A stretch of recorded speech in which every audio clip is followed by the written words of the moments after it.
আসসালামু আলাইকুম। আমরা যাইতেছি পাহাড়ে মুরগি আনতে। রাত্রে বেলা ফোন করে দিছে যে 5টা মুরগি ধরছি, এসে নিয়ে যাও। তার জন্য মুরগি আনতে গেতেছি।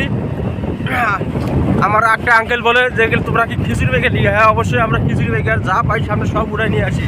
আমি আর রশিদ ভাই যাইতেছি, এই যে পাহাড়ে যাইতেছি এখন মুরগি। আরে আমরা পৌঁছে গেছি। এই সামনে একটা কাঁঠাল বাগান এখন দেখতে পারবেন, বিশাল বড় কাঁঠাল বাগান। 1.5 লাখ টাকা দিয়ে এগ্রিমেন্ট করছি 3 মাসের জন্য। এটা হলো কাঁঠাল বাগান। ভাই অল্প চলো যাও, কাঁঠাল বাগানটা দেখাই দর্শককে। এই যে সামন দিয়া ফলটা কম ধরছে, এখান দিয়ে ধরেন এই ফলগুলা, ওই ভিতরে ফল ধরছে।